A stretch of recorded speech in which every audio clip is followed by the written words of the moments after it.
All right, everybody. It's the Working Fans CombatCast, and we are going to be live. And I just realized I don't have that video lined up right now, so fuck it.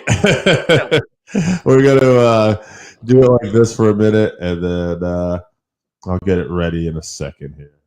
Joe, he's got so many videos. Actually, I do have it. All right. Anyway, we're going to talk about some combat stuff coming up, but first, check out the commercial guide. Comedy and combat sports, then we have the podcast for you because we cover that and much, much more. Do you like to debate with your friends? Do we have the perfect segment for you? It's the 531, where we take any given subject, break it down to a top 5. From there, we debate it down to 3 and then into that number 1 spot. If you want to get a hold of us, find us on our social medias. Search Working Fans Podcast on any major social media platform. And if you want to find the podcast, search for us on any major podcast platform as well as YouTube. Working Fans Podcast. We put in the work so you don't have to.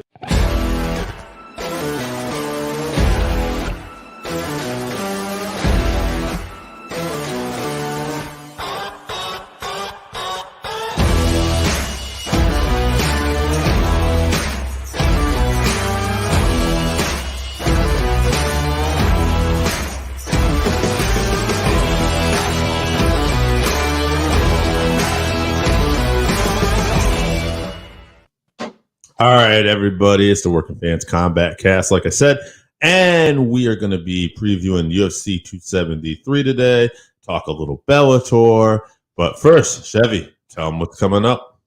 All right, on April 16th, we're going to be previewing UFC Fight Night Luque versus Muhammad 2, and then on April 23rd, we're going to be previewing UFC Fight Night Lemos versus Andrade. We'll have to take another look at that card because it was not filled out all the way last time I looked at it.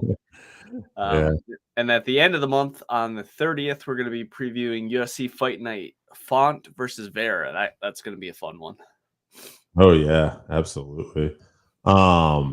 Interesting fight. I was saying before, too. I don't know if it was off air or what, but Vera with Font. Like, I feel that's a big step up for Vera. Absolutely.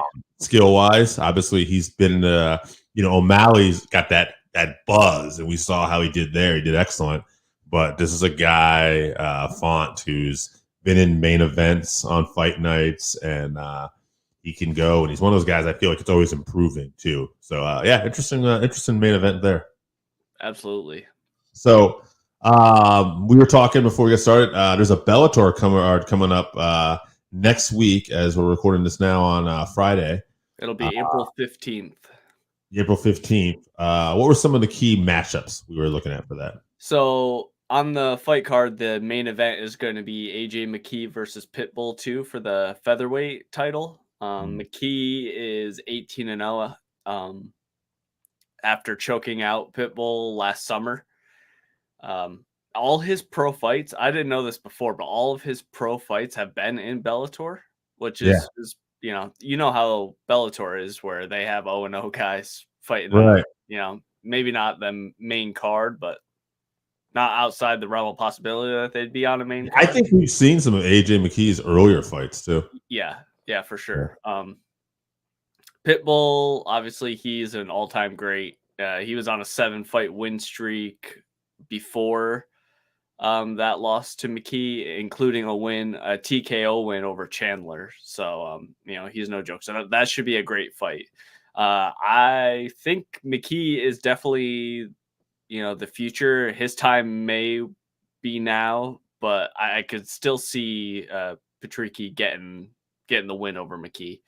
I don't know how our friend Sean Shamrock feels about that. I'm pretty sure he's pretty high on AJ. Yeah. And I got to say, I think Mckee is definitely one of those guys.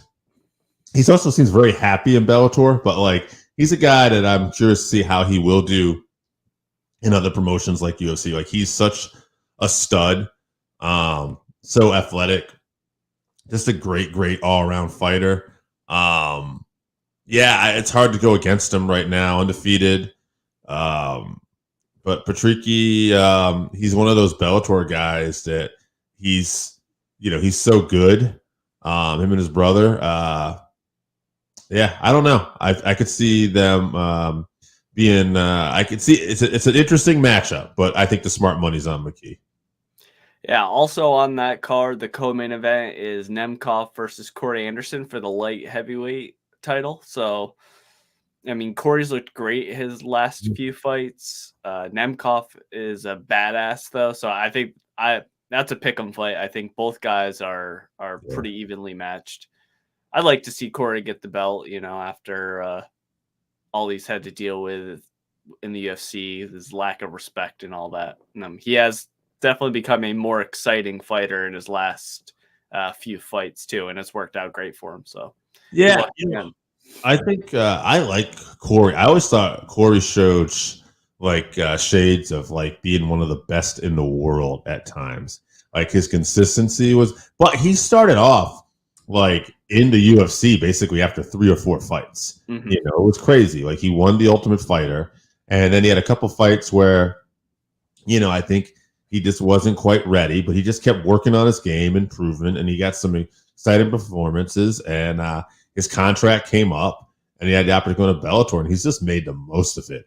And we've seen not every guy that comes to the UFC to Bellator is an automatic layup. But Corey's definitely. He's worked hard. I find myself just rooting for this guy. I remember some of his appearances like on Joe Rogan. I always liked him. Right, same. I just think that, but like Nemkoff has definitely been a badass. So this is not by any way means like I would consider Nemkoff a favorite here. Maybe not a huge favorite, but a favorite. But I'm pulling for Corey. I'd like to see him complete his journey and become champion. It's good to see. I will say this too. One other thing I'll add to this too. I remember, I think it was Ryan Bader who said this too, was getting finishes in Bellator.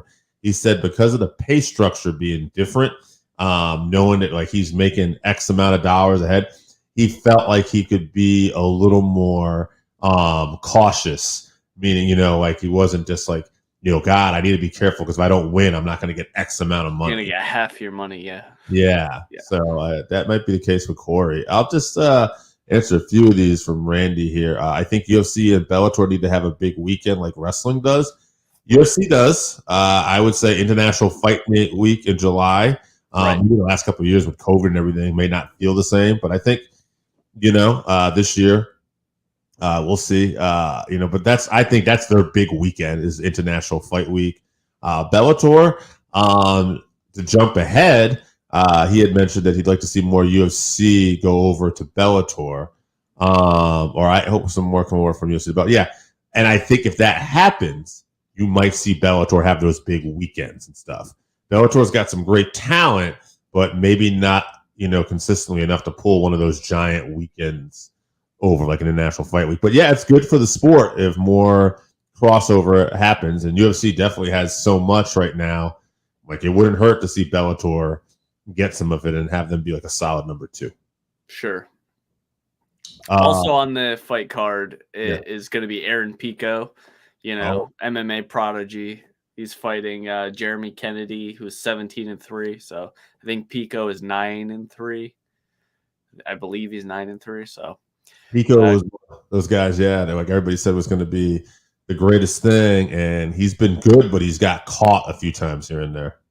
Right, he's supposed to have this phenomenal wrestling base, but he also is like a Golden Gloves winner, so he has great boxing as well. But we've really only seen his boxing. I haven't seen too much in the way of his grappling, but I mean, he is exciting to watch when he's boxing. His body shots are lethal. So, but like you said, he has been caught on the feet before. I think a lot of that is. It's hard to find him matchups at his level, right? Because he was so dangerous at such an early level, so he got some tough matchups.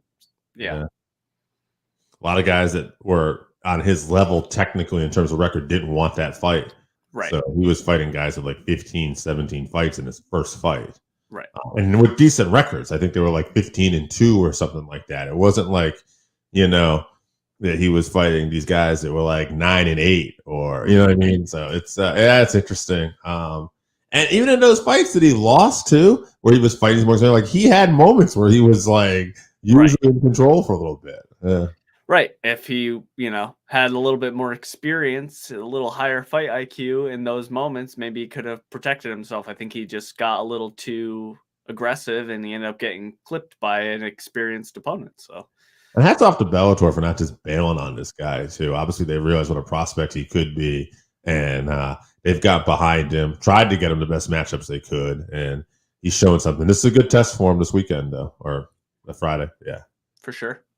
Any other fights on the Bellator card you want to look at? Those were the main ones I saw for sure. Okay. All right. UFC 273 this weekend. Before we get to the main card, what are some fighters or fights we might want to look at on this undercard? So on the prelims, I just highlighted, Mckee Gall is fighting. I always like to see him. Aspen Ladd, if she makes weight, will be fighting Raquel Pennington. She's had her weight cut issues. But that should be a good fight. Good measuring stick to find out where Aspen Ladd is for sure. Jairzinho Rosenstruck is fighting Marcin Tybura. That'll be a good heavyweight fight. And then another person to keep an eye out for is Ian Gary. I don't know if he's getting as much hype as he should be. He's an undefeated Irish fighter. This might be a hot take, but I think that his ceiling is actually higher than Paddy Pimblett's ceiling. He also is a shit talker. He's just not as highly touted coming over. He has a fight, at least one fight in the UFC, which I believe he knocked the opponent out. But keep an eye out for him. If you're watching the prelims, definitely watch the Ian Gary fight. I bet he gets a knockout. Interesting. I'm trying to I remember this guy fighting before. It was Jordan Williams. He had a first round knockout with 1 second left in the first round. Interesting. Mm-hmm. I haven't seen it. Yeah, he is impressive. I do know this guy. I knew that name right away when you said that. Okay. Yeah, he's a very long, good kicks. Like he's a striker for sure. But yeah, and I mean this guy he's fighting here. I don't know much about him, but he's also apparently 8-0 according to this. So interesting matchup by the UFC. I it's interesting. So we talk about protecting these prospects sometimes too, but sometimes in the early stages, it is kind of fun to see these two young, like undefeated people maybe go at each other and see like, oh, okay, like who's going to be here? And when it's crowded as the UFC, maybe you want to do that once in a while because all right, who's the one we want to get behind here? Well, that's what's great about MMA. Also, is a loss does not ruin your career in MMA. There's so many ways to lose or win a fight. There's so many variables that you just can't throw a fighter out when they get one loss like they do in boxing. Absolutely. All right, why don't we get to this main card? Vincent Pichel, I believe that's how you say his name, against Mark Madsen. Yeah. Madsen, okay. So Pichel is 14-2. He's got 8 KOs and 6 decisions. He's 7-2 in the UFC, 3-fight win streak. Madsen is 11-0. He's got 3 KO, 3 subs, 5 decisions, 3-0 in the UFC. His last win was a split decision over Quade Guida. Also to note, he's a 2016 Summer Olympic Games silver medalist. In wrestling. In wrestling, yes. Ton of wrestling credentials. Michelle is obviously got a lot more fight experience. Like he's been in the UFC for a lot longer with that 7-2 record. So this is a good test for him. That's a hell of a fucking pedigree right there, huh? I like Madsen in this, I think. Yeah, I love Vince. I love his mustache, but he's gonna get wrestled to death in this fight to a decision for sure. Yeah, Madsen is gonna win a decision. That's what I'm thinking here too. Yeah, I mean, definitely a decision. Because Michelle, he likes to do the KOs and stuff, but I'm not seeing any submission wins on his record. It's usually either it looks like knockouts or goes to decision. what do you got to combat the wrestling? Because I think you will definitely need to do that here. Yeah, I think it's going to be tough for him.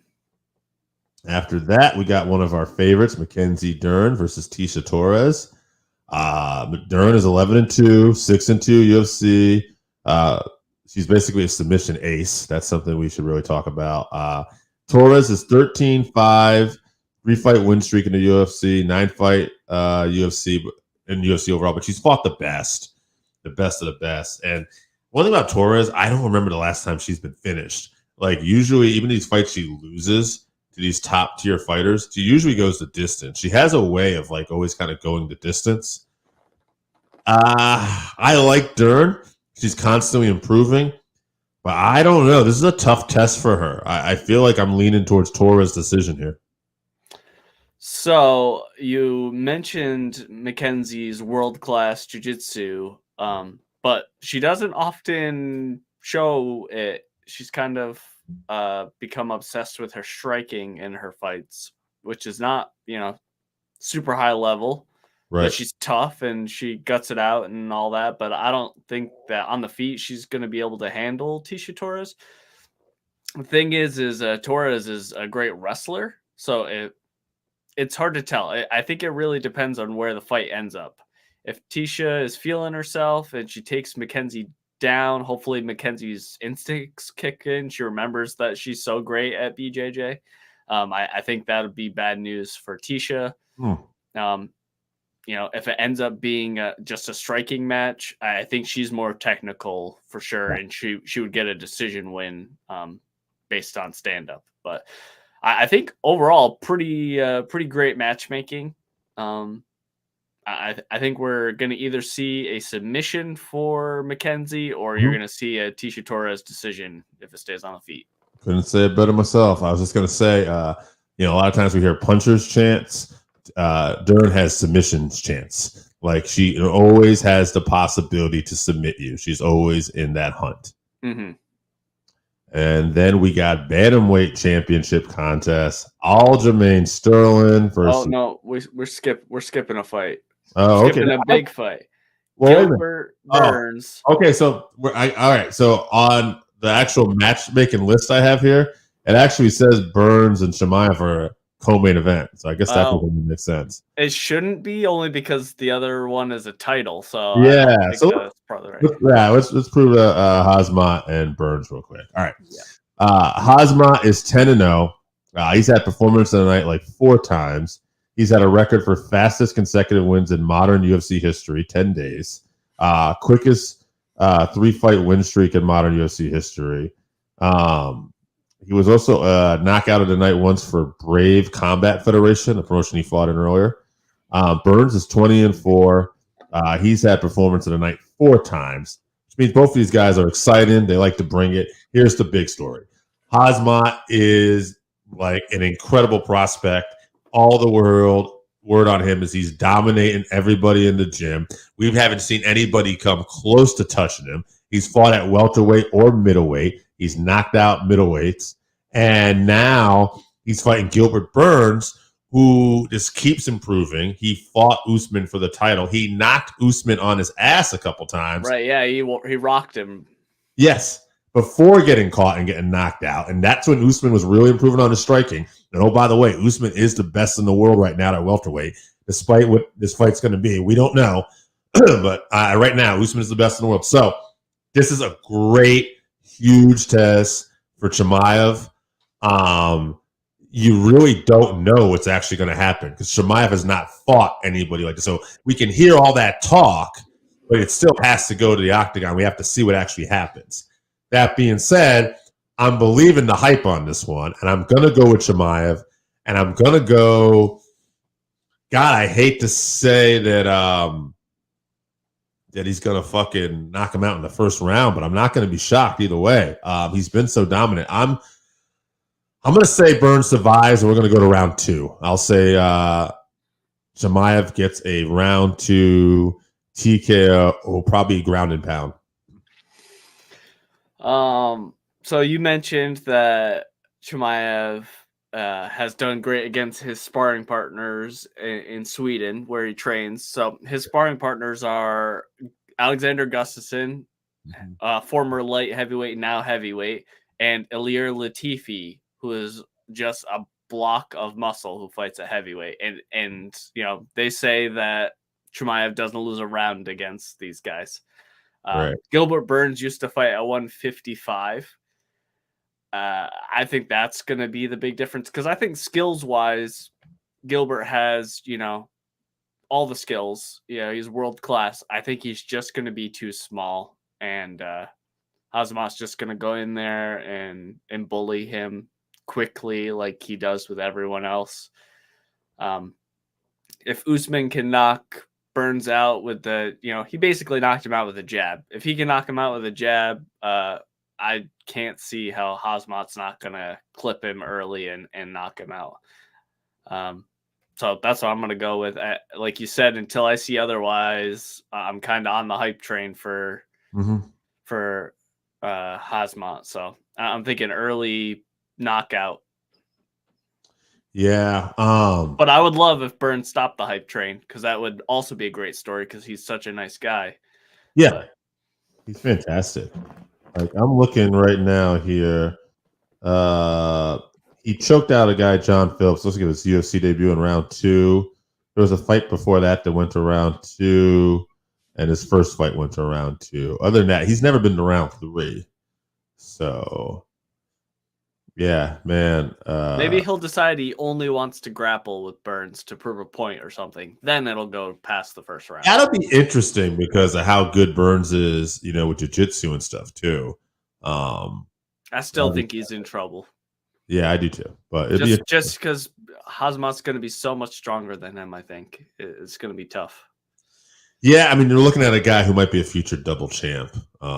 Right. He's got all the hype that Pico had in Bellator, but hasn't stumbled at all yet. Not yet. Yeah. No. Whew, that's going to be an intense fight. All right. We got the Bantamweight Championship, interim champion Peter Yan versus Bantamweight champion Aljamain Sterling. God, man, Sterling. He's the UFC Bantamweight champion. He's had a performance of the night. He was a Cage Fury fighting champion. He's 20-3, and Yan is 16-2, and the former Bantamweight champ, current interim champ. The crazy thing is, we obviously know, if you follow this sport, Yan got disqualified. He never actually, I don't want to say he wasn't beaten, because he beat himself essentially, but he wasn't tapped out. He didn't lose a decision. He didn't get knocked out or TKO'd. It's, for all intents and purposes, too, even though Aljamain had some moments early on, not like I thought he was dominating, but like it was a competitive fight early on.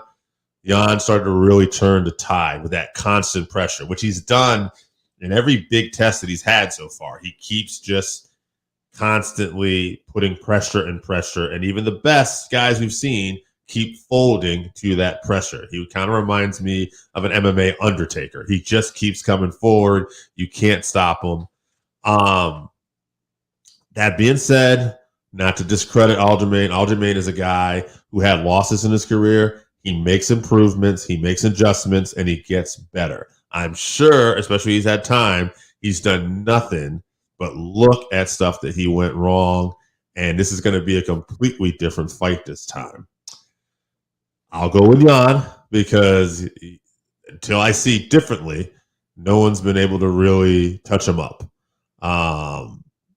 So yeah, I'll go with Yan all day. I'm going to say TKO round 3 or 4. I'll go 4 just to make a prediction, but I think this will be a different fight.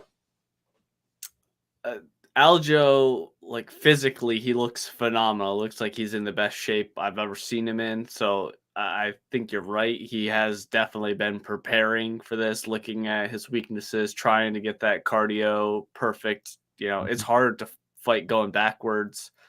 I think he's hoping he'll be a little bit stronger so he could land some of these takedowns or get on Jan's back, because that's really the only way I see him winning. He's not going to knock Yan out unless it's some sneaky unorthodox, head kick or something, which I don't see that putting Jan away. But I think you're going to see much of the same from Jan. That pressure, great boxing. And I pretty much agree with you 100%. I think Aljo's going to look much better. The fight will look different, but ultimately, Peter Jan's a motherfucker, and he's going to be tough to beat.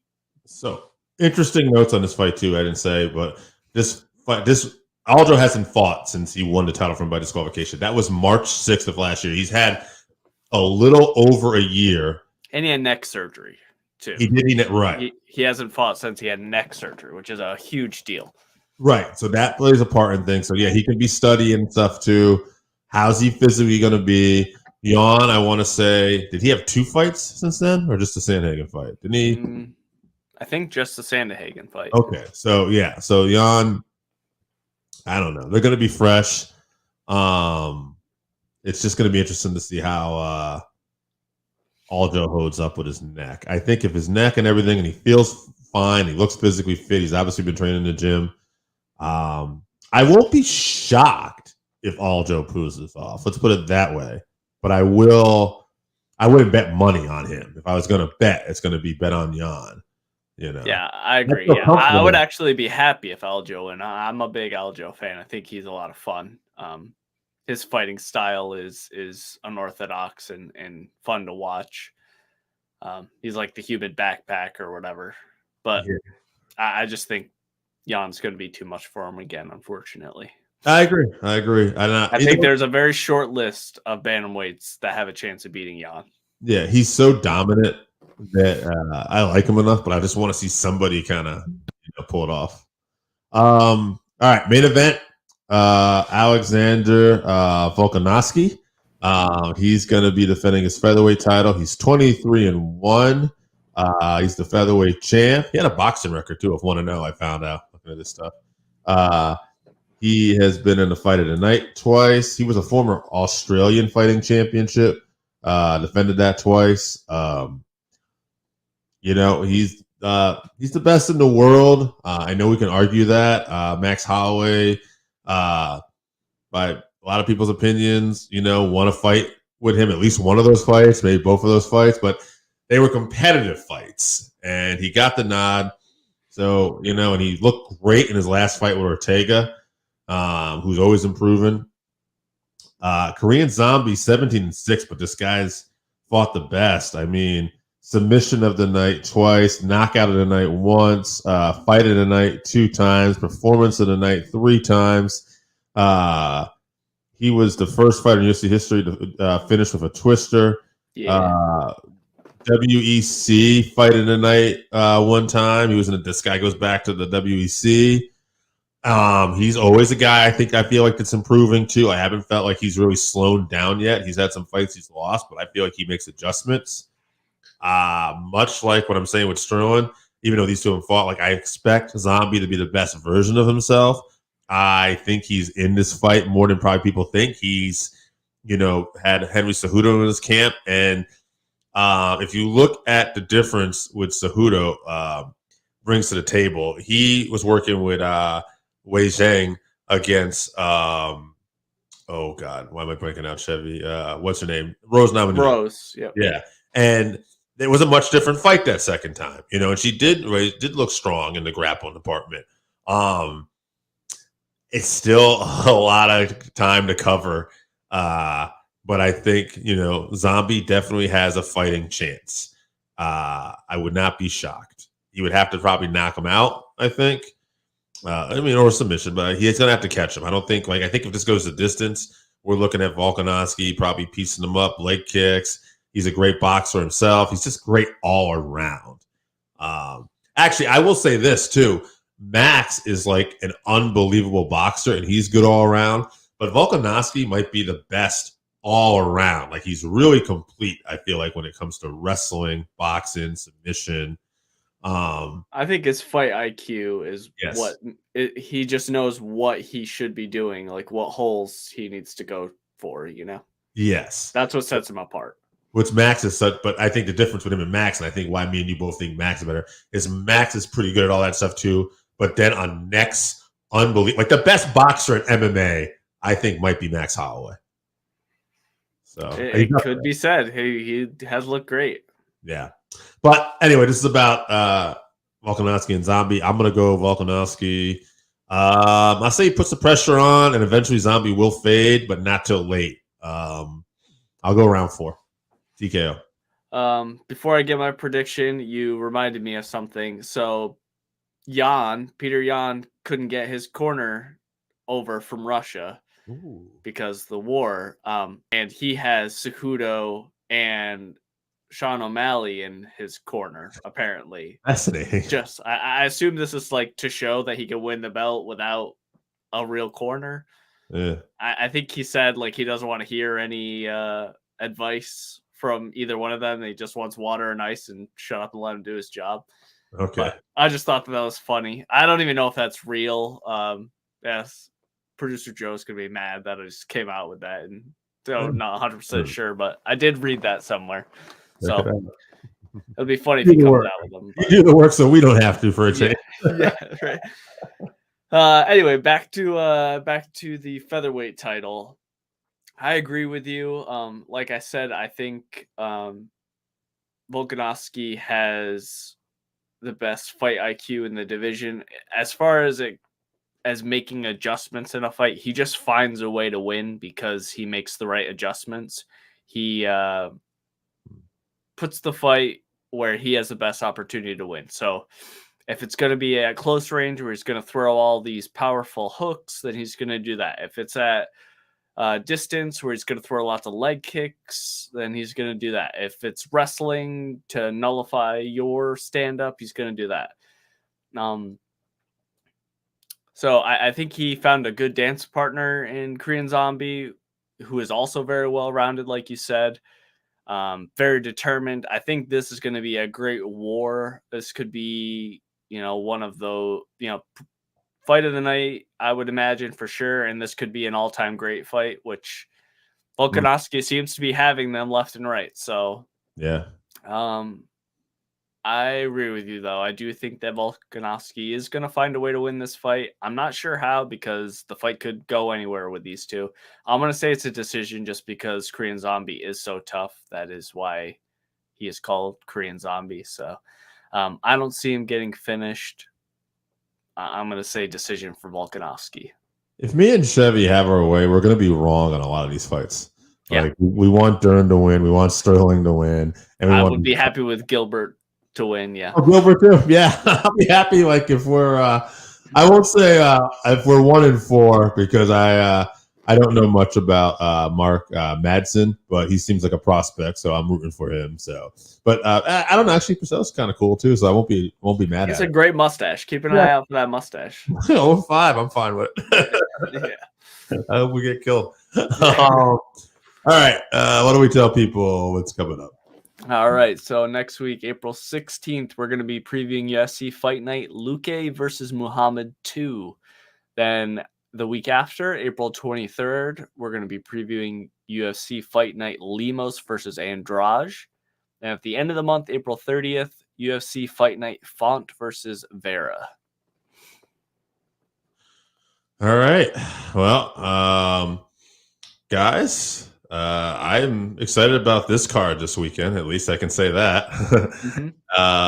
And I think this is going to be a good show, even though that, like I said, there's some fights where I hope we're wrong and I hope we get some upsets. I think this is just stylistically, we got some fun potential fights here with an opportunity to have a lot of finishes here too. I mean, I could see some of these going to distance, like I said, but I would not be surprised if we had a lot of finishes on the show either. Yeah, great matchups. Good matchmaking from the UFC for sure. All right, guys. Thank you so much for tuning in, and we'll see you at the fights.